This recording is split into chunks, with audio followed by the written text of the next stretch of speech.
System checks. All right. Good evening. Welcome to the Turtle and Tortoise Preservation Group's Meet a Member. We are in April already. Spring is here. Everything's coming to life. It's beautiful, and I hope it is beautiful where you live. Thanks for joining us this Friday evening. If you're joining us for the first time, this is a monthly event where we take the pleasure of sitting down with one of our members and getting to know about them and their life with turtles in general. Um, as always, I'm happy to see James Badman, my wonderful co-host. James, welcome. Hi, How are you? doing well, Michael. Thank you. Thanks for having me again. I always Always a appreciate, pleasure. joining you on Meet the Member. Yeah. For those who are new again and haven't had a chance to know or meet James, James is one of our directors, one of our founding members of TDPG. He and Drew, our other director, were instrumental in bringing TDPG to where we are today, and of course, our conference. Without James and Drew, that wouldn't have happened. So I'm very thankful for both those gentlemen. And without much ado, I want to go to our guest today, Wendy. Good evening. Hi, thanks for How having are me you? on. I'm doing great. Oh, the pleasure is all mine, and I have to tell you, somebody pinged me today and say, "You guys almost never have women on the show."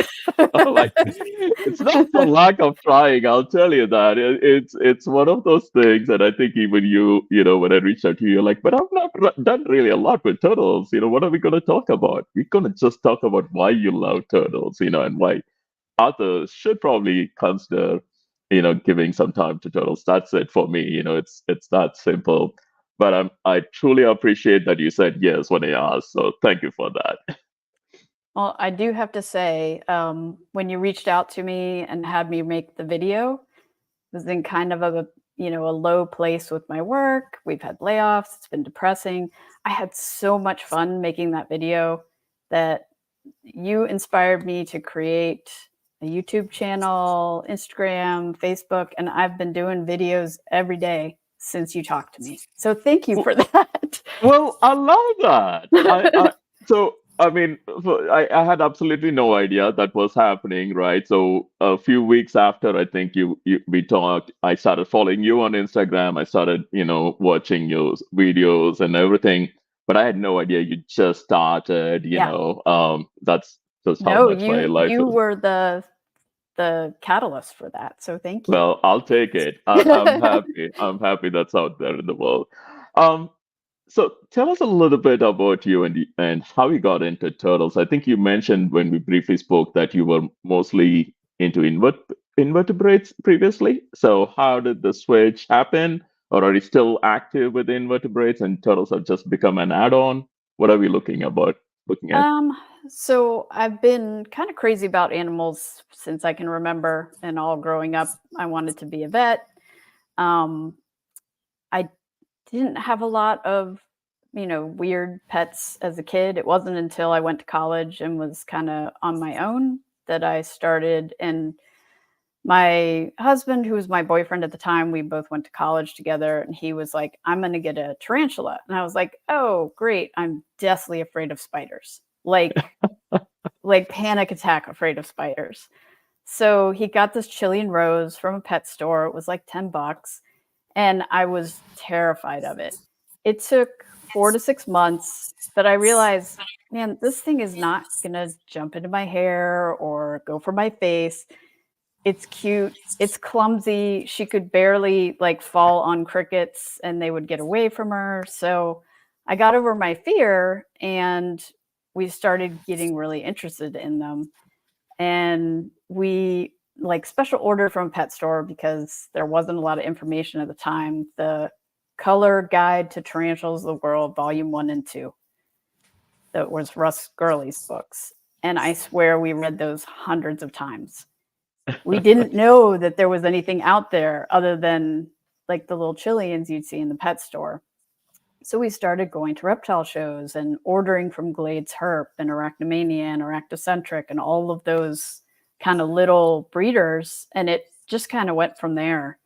And I didn't get my first turtle or tortoise until like the year 2000. I can't remember exactly when. It's a little embarrassing. Sometime between 2000 and 2005, we got a little tiny baby Greek tortoise because we knew they wouldn't get too big. We were living in Virginia at the time. I grew up in Northern Virginia. And so he could go outside in the summers and then could come in the winter. And we still have him. He's 20 plus years old. He's very angry. And it wasn't until we moved to Florida, where the weather is much more conducive to keeping turtles, that we looked into getting more. And so we've kind of tried to stick with tortoises that do well in heat and humidity. So my first after Willie was an adult female redfoot, and we got her in like 2021. And we had no idea that she was going to be gravid, and she laid eggs a couple of months after we got her. And I was like, oh my God, what do I do with these eggs? I had an old Hovabator because back in the early 2000s, I had bred Ackie monitors. And so we just popped them in there and frantically looked online how to take care of them. And, 150 days or whatever, it seemed like it took forever. Yeah. We ended up hatching one of them. The rest of them were either infertile or went bad. And I never thought we were, what were the chances that she had been with us for months and then laid these eggs? And I was so excited that the egg was hatching that I ran out to my husband's office to tell him. We both work from home. And I broke my toe. So that's why our baby is named Pinky, because I broke my pinky toe. Okay. Well, I mean, in that 30 seconds or a minute, you've answered so many questions I had. I'm like, wait a second. I've looked through your pictures. You talk about one day maybe I'll breed. I'm like, so do you lose your male redfoot? And you just answered. Interestingly, not the weirdest of like, oh, I just got an animal and it laid an egg. James Terrell, who was with us, a couple months ago, he had a twist neck turtle shipped to him, and that animal laid an egg during transit, and he just hatched that one like about 2 months ago or a month ago. I think. Pictures of that. That's so cool. Yeah, absolutely adorable animal. So yeah, it's surprise. You weren't asking for it. and even more surprising was about 3 weeks later. It was like a 50-degree day, and our adult female lives outside year-round. So she's got like a heated house. She was one of those Central American farm raised, so she does not like being inside. She just does not do well in the house. And we figured that out pretty quick, because initially we thought, oh, we'll bring her in at night. We'll bring her in when it's cold. No. So I was out limping around in my boot checking on her, and I picked up the doghouse that she was under and picked her up to put her in the house. And there's a little tiny squished baby underneath her that hatched out of the ground. And that's Grounder. So he was very cold and very dirty, and dug himself out of the ground. But those were the two that we ended up with. Wow. That is a good story. Yeah. And I'm not sure if where you live you will have the opportunity for, if they in the future you get males, and if they will just, if your animals will lay eggs and they can naturally incubate. Is that a possibility where you live? I think it really depends on how cold the winters get. Obviously, her clutch with, that Grounder came out of, they did ground hatch. And so I've got the two juveniles. They're like 2 years old now. And when they're big enough, I think they're going to go with Rosa. But I'm not really looking to breed redfoots. They're very, very popular and common down here. So it kind of feels like, because I think, I'm not positive yet, but I think one might be a girl and one might be a boy. And if we do get ground hatches, that would be fine, but I'm not going to go out of my way to incubate the eggs for them. Yeah. Absolutely. Now, James, you do see a lot of ground hatches where you live, right? Of course, not redfoots, but with the species you Right. keep. Yeah, I think if you typically work with species that do well in your area, it can be kind of a commonplace thing. For us, I try to work with the more arid species, and yeah, so we see quite a lot of species actually that if we miss a clutch, we'll hatch out of the ground. But I don't have that super high humidity issue that I know in Florida, with testudos and stuff like that, where others that have tried it have said, those eggs swell and split. How are you doing it? And I'm like, we have less than 10% humidity on most days, so unless you're looking at summer monsoons. So Yeah. Now, you were talking about your Greek tortoise and his attitude or personality. I have to tell you, the founder of the Sacramento Turtle and Tortoise Club, Felice Root, she's no longer with us. She had a couple of Greeks that were just insane. Every time, not just anybody went to her yard, they would just come and bump against you.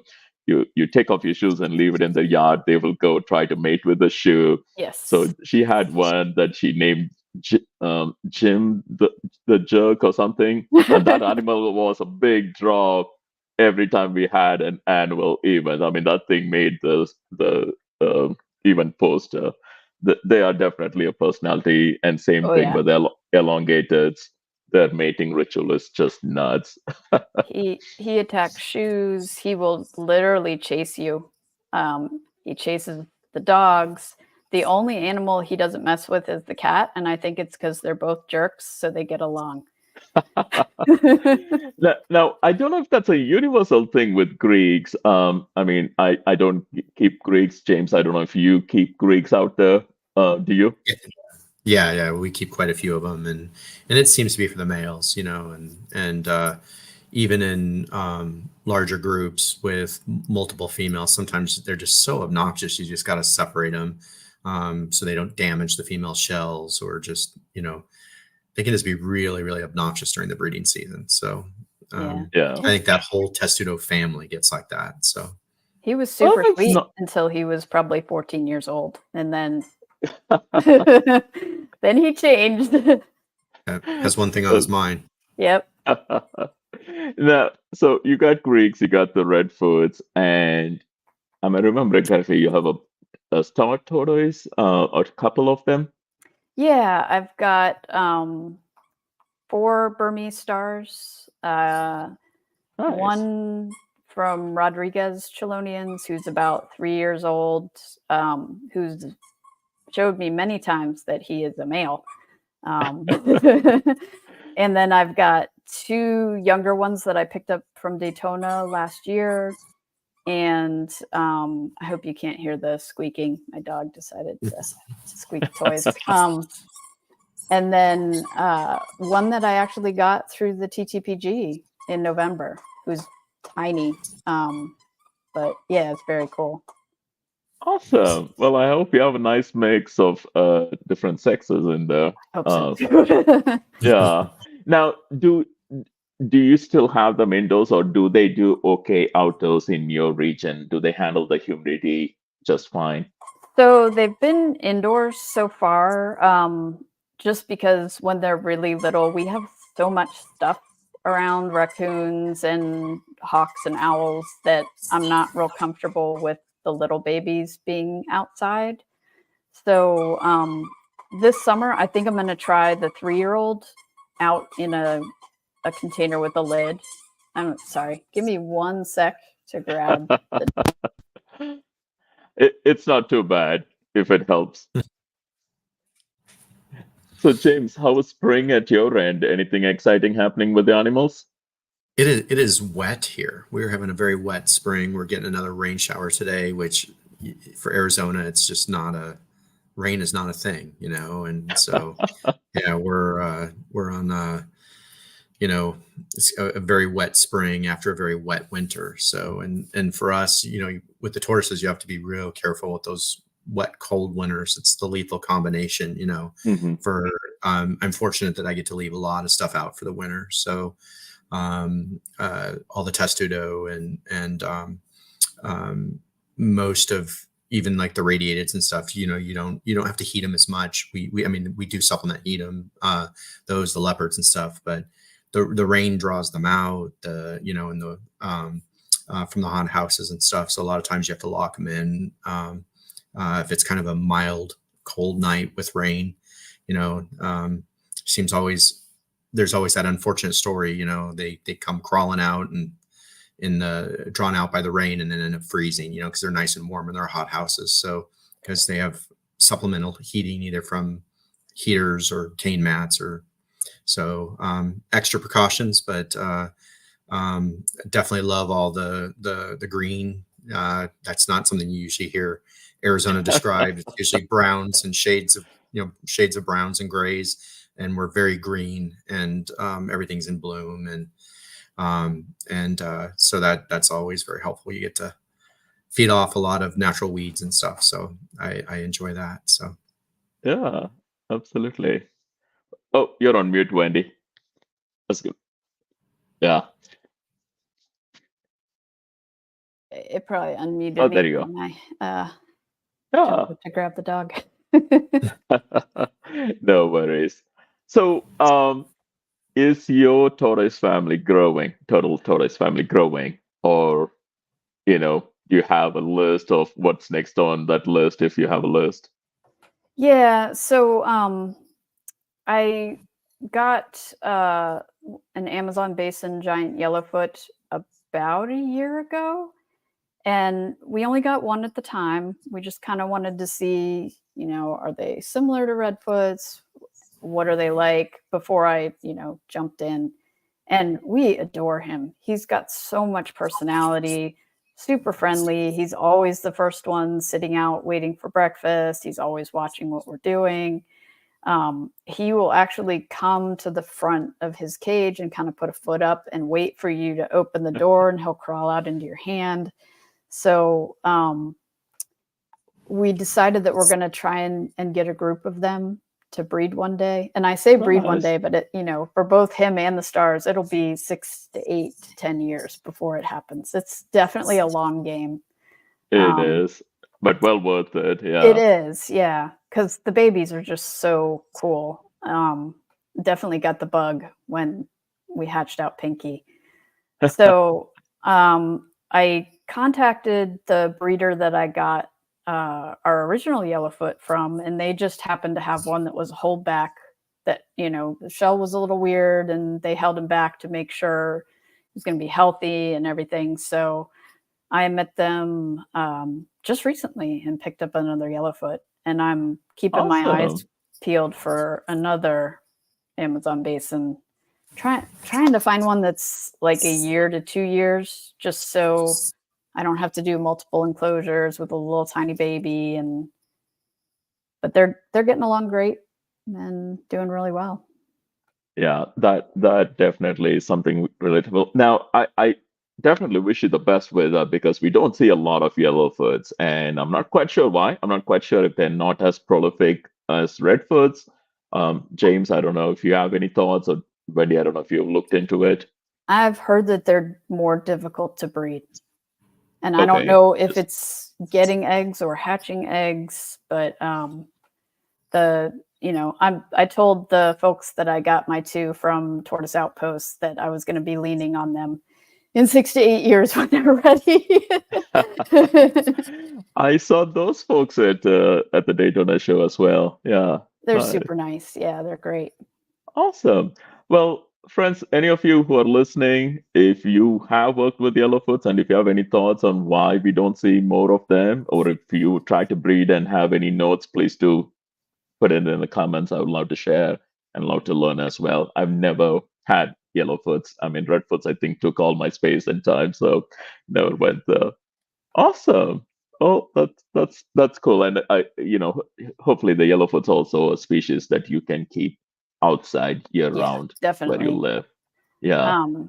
I think they are going to prefer a little more shaded space than the redfoots, because my redfoots will come out and bask like midday sun, unless it's midsummer and super hot. She's out pretty much every day. Yeah. And I noticed with the yellowfoots when I had the UV on, like, 10 to 4, 10 to 6, he kind of stopped coming out as much. So now I've turned it. He's got a shade dweller, so it's a lower level of UV Right. light, and I'm only having it come on like 2 hours a day, midday, because I feel like he just doesn't want to be in that bright light. And when I went back to a lower level, I started seeing him again. He started coming out and was hanging out. So I love that you pay attention, or no, I should rephrase that. I love that you listen to the animal. I think that's very critical. Sometimes we don't, a lot of us don't. I've done that when I was younger, and like I would say, okay, this species is not for me. I'd never see them, rather than rethinking the equation. So I love that. yeah, Um, I definitely used to be much more go to a reptile show. That's cool. I want it, and then not know anything about it and get it. But I don't. I won't say never, but I really try not to do that anymore. We I like kind of ended that. up with this guy quickly, kind of in a weird fashion. But we came home, we researched, like we knew he couldn't stay out in the pond in the winter and stuff like that. So Now, is he the one you were trying to protect from an owl a week or so, two ago, or is this a different turtle? so he's the one that he goes outside in the summer. Okay. Um, he's a Pelomedusa. So he really slows down when the water temperature is below 75. Hmm. And it's an above ground pond, so the temperature fluctuates quite a bit. So I'm waiting until it's not dropping below like 70, 75 before he goes out. And he'll spend all summer out there. And he's like, I just adore him. I love him. And if anything happened to him, it would be awful. So that's part of the reason I made that pond cover. Yeah. No, and I was gonna, when I was watching your video, I was gonna ask you, because when we talk about outdoor enclosures, that's one of the first thing that comes to mind, right? Predator control and deterrent. Like how do you go about it? So, even looking at your redfoot enclosures and all your other outdoor enclosures, I was gonna ask you, what do you do as far as predator deterrent goes? What do you have in place, or what's your plan? So for my adult redfoot, she's 10 pounds. She's pretty substantial. I really don't worry about a lot with her. I have cameras everywhere outside, so that because if you don't have those, you don't know what's going on. We never would have known that an owl was taking our fish if I didn't have that on camera. We would have just been like, oh, our fish are disappearing. And I would have blamed raccoons, because I do see quite a lot of them here. So Yeah. I have cameras. For her, she's got a PVC heated night house. So if I was seeing raccoons all the time and they were trying to mess with her, I could lock her up at night, because I've Gotcha. seen them come into her enclosure and kind of nose around. But I'm only like 400 feet from the St. Johns River, right across the street. So we have a lot. But I also think that they eat a lot of garbage. So I don't think that they have a lack of food sources. If they did, I would worry about her more. And we've had feral cats come in and get in the house and sniff her. We've had possums. I had an armadillo go into where her burrow was and be like, "Oh, cool, you started this for me," and just keep digging it, and like another 3 or 4 feet. Uh, So like with her, I don't worry. For the first time this summer, I'm going to keep the babies outside. And so anywhere, and they're like 2 years old. So, maybe like this big, they're going to have a lid, and I'm going to put like hook and eye loops that latch just for raccoons. Cause I don't, they're strong, they're crafty, and I'd rather kind of go overkill than find out mhm. I didn't do enough. Oh, absolutely. And I'll tell you, they say once bitten, twice shy. Yeah. I I feel like I went for a good 5, 6 years, and I live up in the mountains. I got, we have everything. We have fox, we have raccoons, mountain lion, everything you can think of. Um, and I had my wood turtle pen outside, not covered or anything. My big dogs would have access to that region, so I thought it kept the raccoons away. They would bark and everything. And then 6 years later, I don't know if it's shortage of food like you're talking about or something. They found it, and then once they find, they keep coming back. And of course, Yeah. that one, I lost my mail, and my wood turtle group has never been the same ever since. And then, of course, everything now I put out, it's like, like I said, can't be careful enough. I'd rather lock things down, not get Yeah. anything, lose anything, and then like, okay, great, it was worth the extra effort, kind of a thing. But yeah, um, Yeah, it's definitely a balance between, like, I think they do so much better if they can be outside, but absolutely. you're taking a little bit of a risk at the same time. So Absolutely. Chris Leone, of course, for the man needs no introduction, and those who've seen his videos, he has all these, you know, uh, the electric fences.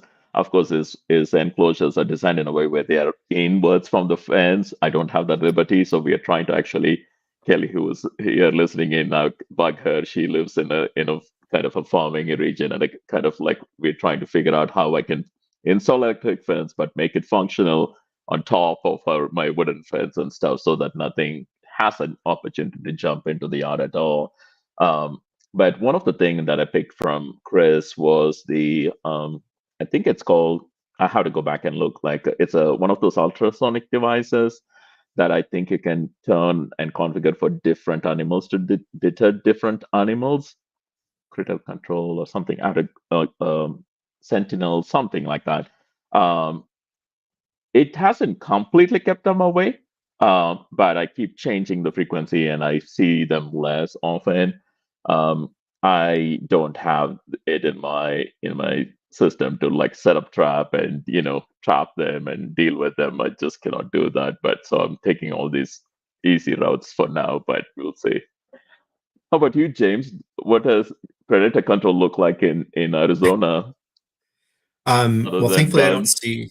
Yeah, thankfully, I don't see as many raccoons as most, although they are around. We have a lot of coyote issues, so they like to sweep through in groups and dig up shallow eggs or and eat eggs, or take small tortoises. And we have guard dogs. I mean that I tried everything, and they're just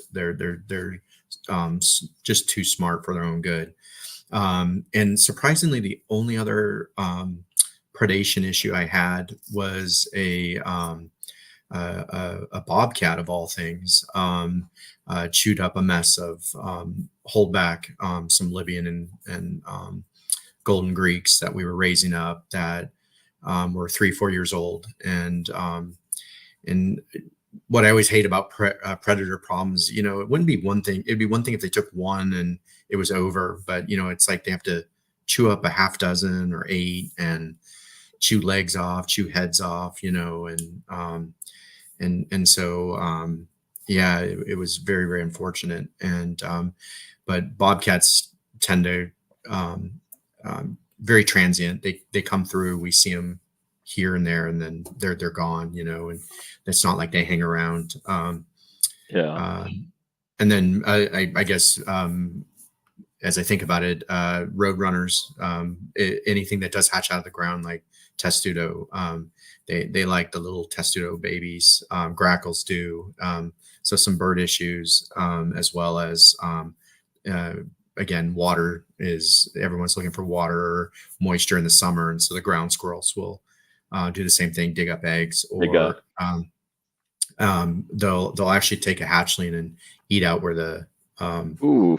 yolk sac is, and because they're still kind of soft, and Yeah, yeah.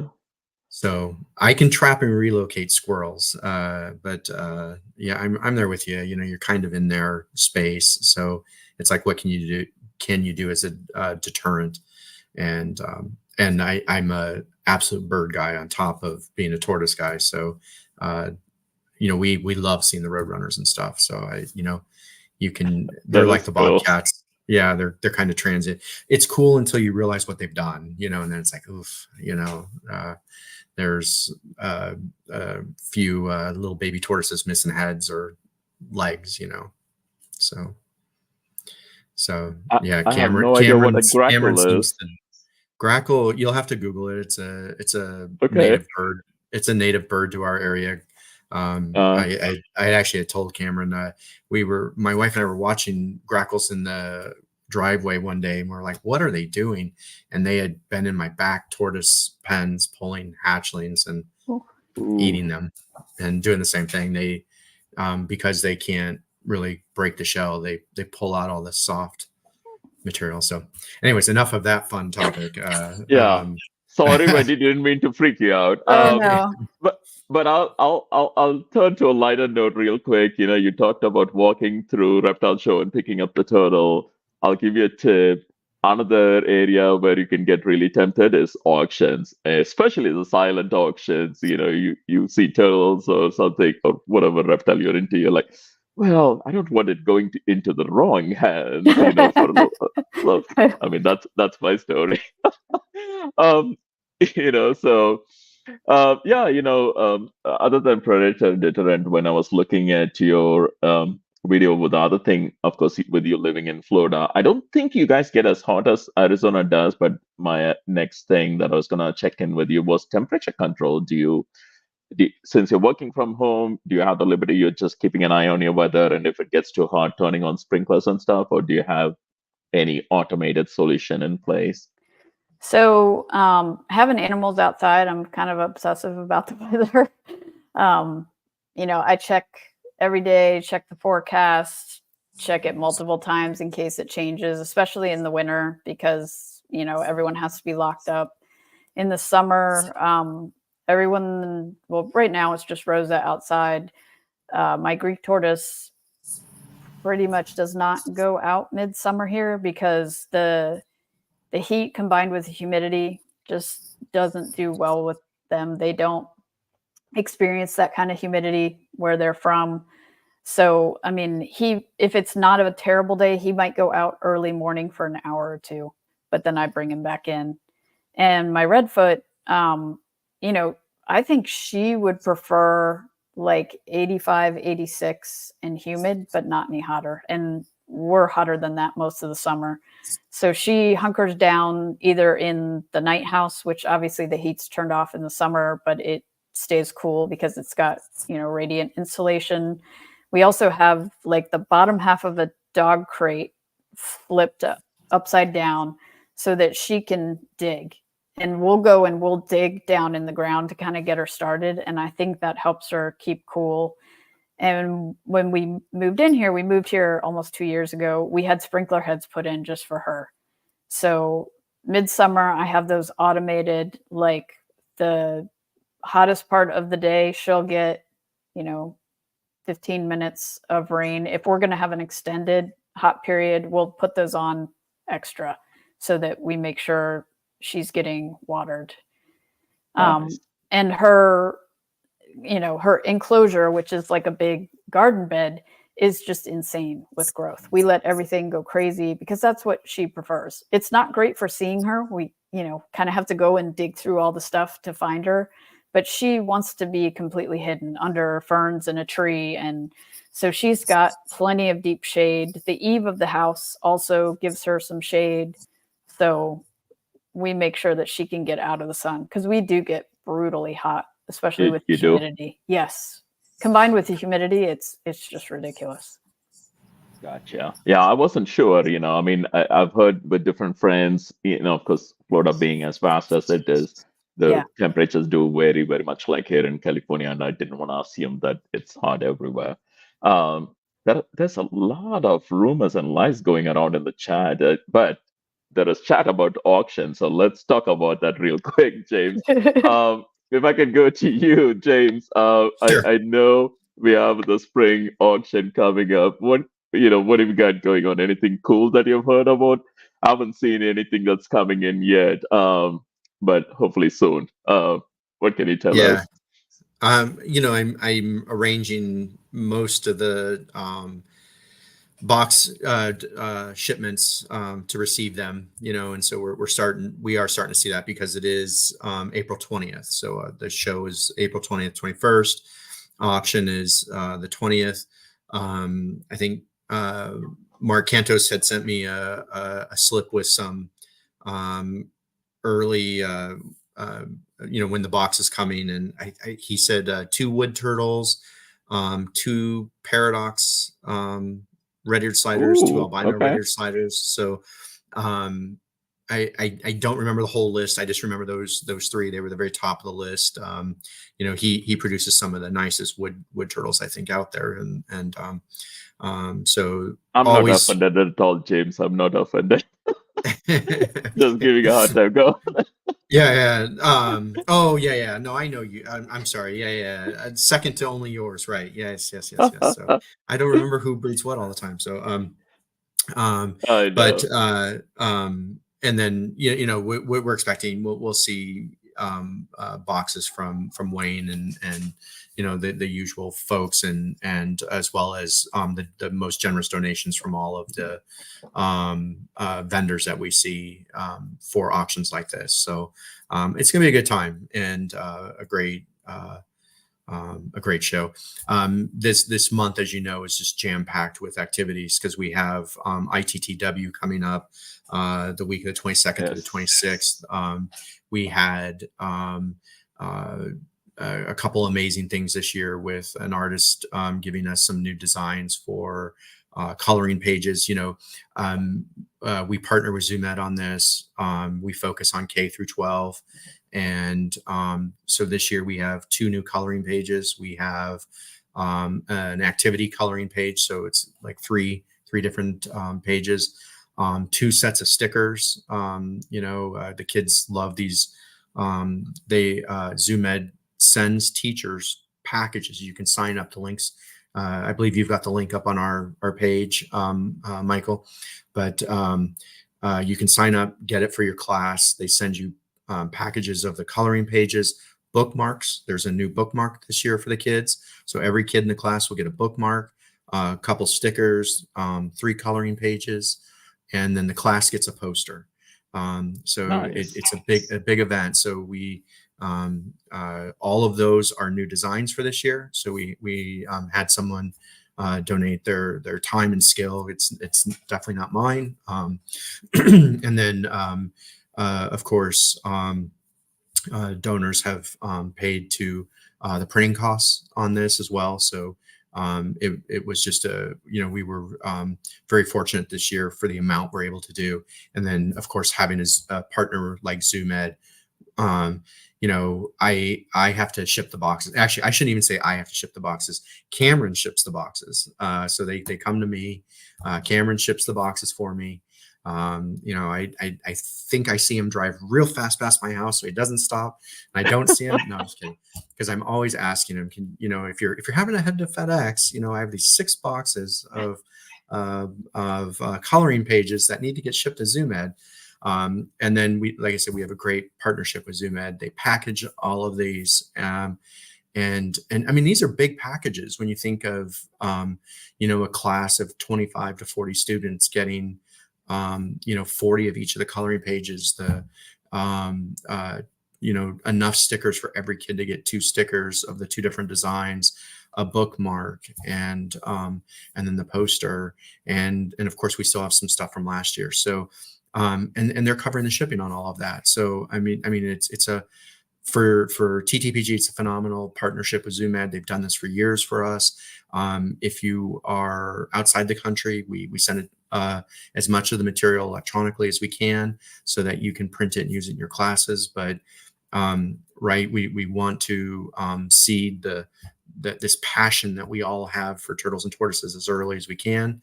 And you'll get to see some of the designs at the shows because we will put them in our bins so people can see them, members can see them at the shows. And you're doing a show Yeah, also the soon, weekend Michael. after. Yeah. Yep. Okay. See, so you'll get to check out some of those designs in California, and then of course Daytona in over the summer.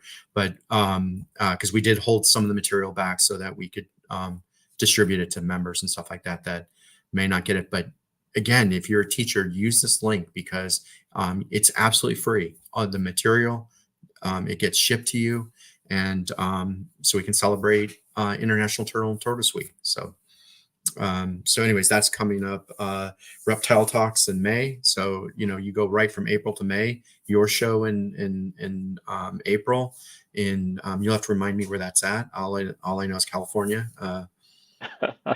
Which one is that, James? Your show, the one you're doing, you're going to host the teaching. Yeah, the Spring Sacramento Reptile Show. It's a weekend after your spring show. So, we kind of straddle International Turtle and Tortoise Week on both sides with shows that TTPG was vending at. If you're interested in any of the T-shirts, your local, please swing by, pick them up so you can save on shipping. And of course, please, if you're attending the Phoenix Reptile Expo or the Sacramento Reptile Expo, please stop by and say hi. Kelly is here listening in. I'm thankful for her time. She's volunteering both days and helping us with the booth. We have volunteers. I haven't got the names for Phoenix Expo, but again, thankful for everyone who's helping. And James, you mentioned Daytona. Again, we're going to have volunteers there. Again, TTPG, as those of you know, we are a completely volunteer-run group, including the directors board. Everybody, nobody gets a salary. We don't have any paid positions. It's a passion project, if you want to call it.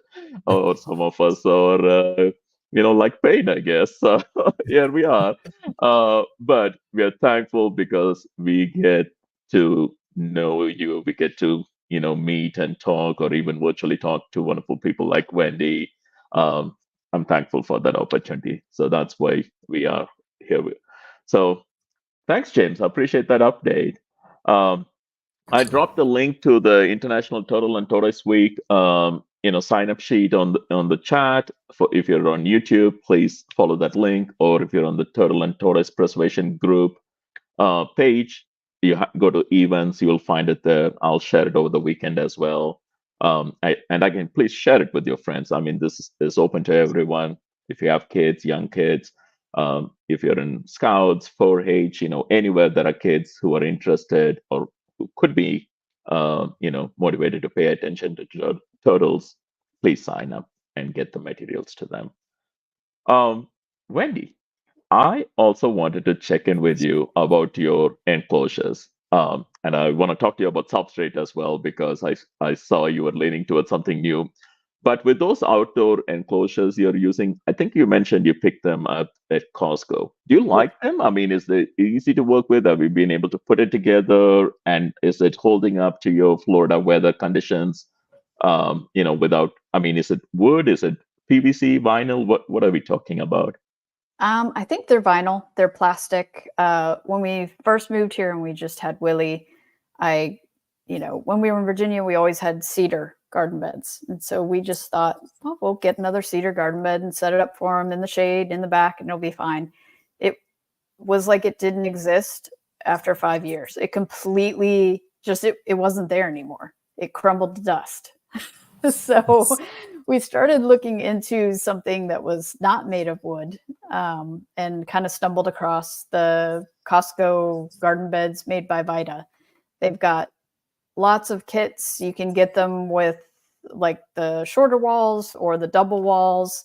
And I kind of mix and match. The smaller tortoises only need like the single wall. Rose has got double walls just because I've never seen her try and climb out, but she's a big tortoise. She's 10 pounds. And it also makes it slightly more of a barrier for stuff to get in. Like we actually had an opossum almost get stuck inside of hers because he couldn't get his belly over the wall. I have him on the video scrambling. Oh, you got to get that one on Instagram. Yeah. But we've had them since we've Actually, it was before we had Rosa because I had Willie's beds made out of that, and they just don't break down. They hold up really well. They've improved the design over the years. Initially, you had to screw the kind of the boards into the posts, and now they have grooves. So you just put the post down, slide it down. If it's a heavy tortoise that we're worried about moving it, we'll put rebar at where the post goes to keep it from moving.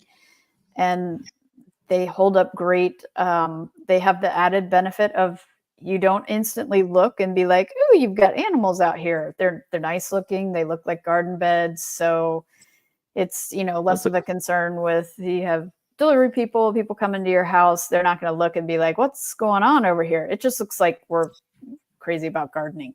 We have garden beds everywhere. So what exactly is the name of the product? Kelly was asking. Yeah, it's Vita, Vita. Raised garden beds, is that what they are? Mm-hmm. All Yeah, right, and if you go to Costco and search for raised garden beds, you should see some of their kits. They have all different ones. I use the white kind of vinyl ones. And the nice thing is you can mix and match all the kits. So nice. Now let's talk about substrate.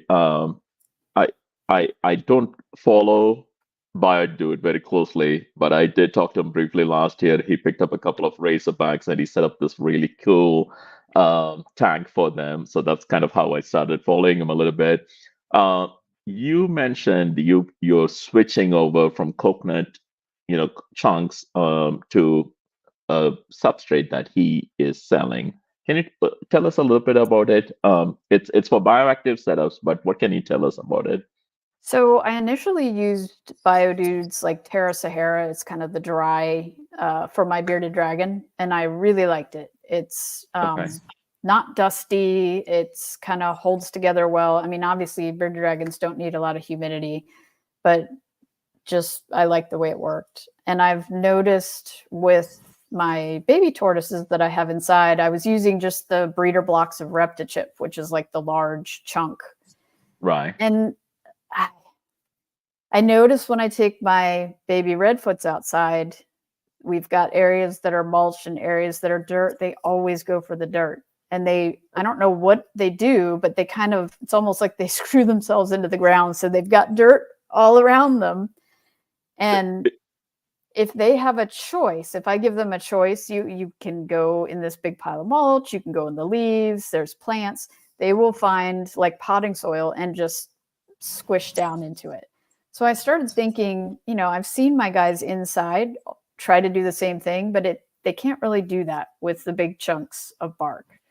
So I had recently tried to go bioactive, but I think in Florida, it's not going to work great because you get so much other stuff. I ended up with roaches breeding in my bioactive tanks, which is not what I'm looking for.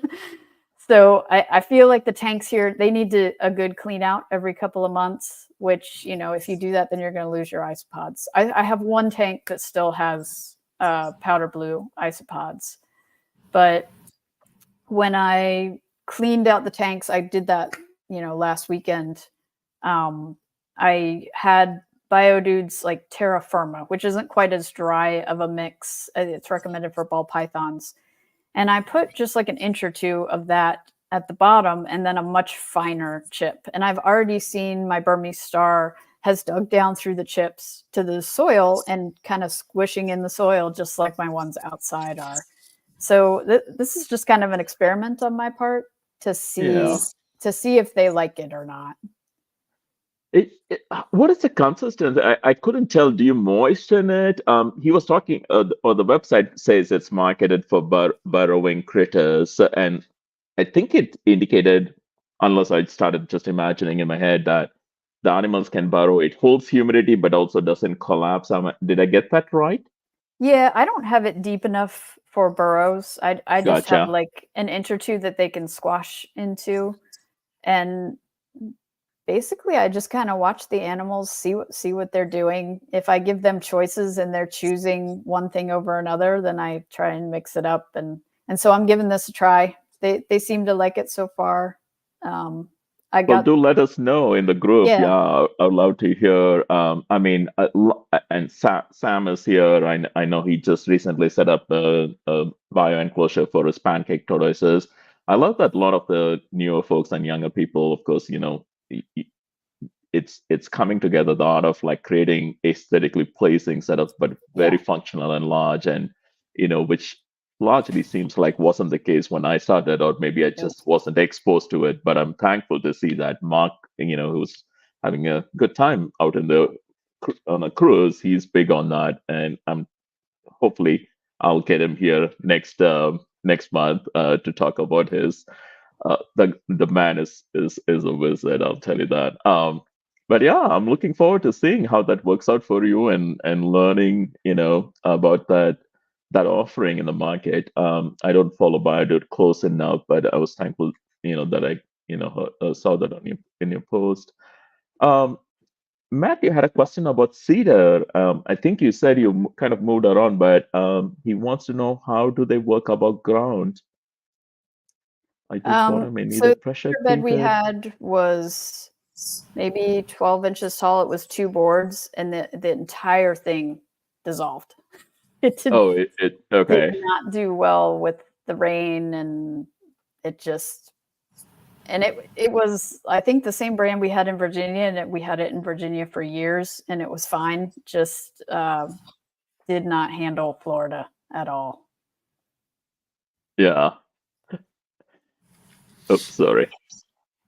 I'm switching around here. Sorry about that. Um, yeah, I would love to see how that works out. And of course, I think one of our members was looking, for um recommendations for a closed chamber kind of a setup.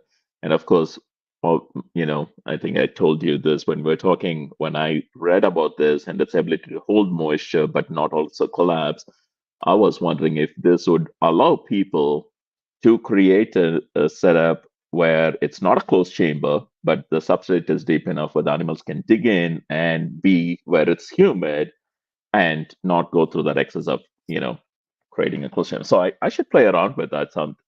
Maybe I should do that in a setup. But I think I would mention in some of my past events, my building, of course, has enough aquatic setups. I'm in California and crazy enough to still keep a lot of aquatic turtles. So I think the evaporation from that keeps the humidity high in the entire room, like 80 plus. So even though I don't go with a closed chamber, I think the animals are exposed to the high humidity kind of naturally. Um, but before I let you go, any parting notes for keepers who are trying to, kind of try to recreate some of your outdoor enclosures in a similar environment? Any tips that you want to share that, in the years you have made these enclosures outdoors and made them work, that you've learned, that, you picked along the way? Huh. So for the enclosures, I would say err on the side of giving them more room than less. And my husband always gets on me for that. He's like, man, this is like a tiny little turtle, and you've got this huge, like, I just made 2 outdoor areas for juveniles. I have, 2 2-year-old redfoots and 2 1-year-old yellowfoots, and then one's 8x4 and one's 8x3. And he's like, well, this is ridiculous. But if you give them the space, they will use it. So, and Rose's enclosure is huge too. It's like 10 feet by 16 or something like that for one tortoise. Yeah. And the more space you can give them, the more choice you can give them, and then watch what they go for. Like if they're only staying in the shady part or the sunny part, then you can kind of adjust what you're doing for that. Watch the animals. I love Yeah. that. And when I got started, gosh, 2003, 2004, whenever it was, I ended up getting a Salcada. Don't ask me why. You know, it was a wedding gift to my wife. I should have just gotten a better, like a diamond ring, and it would have been much cheaper and easier on my back. But please learn from me. But Russ Gurley's book, in his introduction, he talks about creating natural, looking natural environments for the animals to live in, and when you think natural, you're thinking, of course, as big as possible, right? And that has saved me from having a high count of animals, but I often tease him, you're the reason I don't have a lot of animals. But no, I love that tip. So before we close, I'll kind of open this for those of you listening in. Please have fun. Type in, let me know the answer to this question. We received an email asking for recommendation on enclosure size for two sulcatas. The sulcatas are about 15 inches straight carapace length. So I couldn't think of what what the response would be other than go as big as you can. But so James, we'll start with you. Any thoughts? Sorry to put you in the spot, but I had to. Wow. So I mean, when And they're of course, smaller, remember, I don't know if they're both male, yeah. female. Are they trying to I keep mean, them all together? Nothing, but just let's have fun. What would be a I mean, recommendation? a lot of it plays into it. When mine were smaller, I got them when they were first on the market, right? And when they were smaller, I let them free range in the backyard. They were just kind of younger and hadn't hit their destructive peak yet, where they destroyed the lawn and knocked everything down and ate it or tipped it over, carried the patio table around, doing stuff like that. But as they got older and we did pens, I'm trying to think. Mine are 40 by 40s and 40 by 60s, and I usually have 1 point. On a rare occasion, I have a couple males to get along, or a real big male and one or two juvenile males maybe hanging out in there. But 3 to 4 females is usually what I run them in. And I let them burrow. And so dig natural tunnels and stuff like that. And, I'm fortunate we're in the sulcata capital here in Arizona, and especially Maricopa County where I live. And you can let them burrow naturally, give them a nice big space, and having that burrow, they do really, really well. And we leave them out year round and don't have to supplement them with heat in the winter, because they can use the burrows to thermoregulate, and we just don't get we get 1 or 2 days maybe of freezing temps, and that's it. So, what is it about your county? Is it the weather that when you were said you were fortunate to live in your county, or is it the soil composition that allows them to dig and the burrows don't collapse? Just curious. Right. It's like it's a good compact soil that allows them. They call it like cliche, where when I've been in Texas or Florida and see people with them, that sandy soil, it just collapses. They get a little bit of a burrow Gotcha. going, and it just collapses on them. I mean, you can look down into the burrows and can't see the end. They go so far down in there, or they'll turn and stuff like that. And they collapse if we get like heavy rains and stuff like that. They'll collapse, and you can just dig the openings back open. But for the most part, they're pretty good. I'm fortunate. I have some land and can make, I have a fair number of sulcatas and other tortoises, and so can make pens like that. But when I lived further within the city, the sulcatas weren't allowed to dig. They had houses, and they could go in and out of, and we just kind of didn't allow them to dig their Burrow. burrows. And they had their mud wallows and stuff, but I mean, to dig actual burrows and stuff, just because I didn't have the land. They were in smaller pens. Those were probably 15 by 20. So that red rock clay would probably be the same, Kelly. I would imagine if it's packed and stuff. I have had people say, "Oh, they won't be able to dig where I live," and trust me, the sulcatas are pretty powerful bulldozers, and can dig. They could probably bust through concrete, man. I wouldn't give them the free reign of a beautiful manicured backyard. You want to do that. Wendy, I got to tell you though, I had a redfoot that could widen mud wallows pretty well. It was a big redfoot that I had for years, and I was always impressed how we're hot and dry, so they love mud wallows in the summer here, and after yeah. heavy rains, we found her pretty much snorkeling in the mud. And the first time we were completely panicked. We're like, where's her head? How is she breathing? And, the sucking mud, we kind of pulled her out and we're like, okay, she's alive. And we put her down. She went right back She in. went I was right. like, what are you doing? Yeah. Um, It's like that mud wallow was never big enough for the redfoot. I was always impressed by that. But yeah, it was kind of that kind of swimming in the mud motion and stuff that they were doing. I thought it was yeah. cute.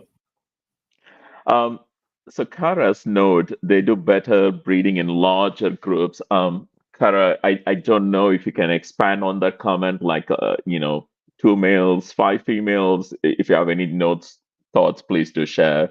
And if we close before you type in, if you can type in the TTPG group, maybe Facebook, we would love to hear. But thanks for sharing that. Yeah, I've always wondered why we don't see yellowfoots that often. I But think she's saying I need to get more, which I'm down with. So.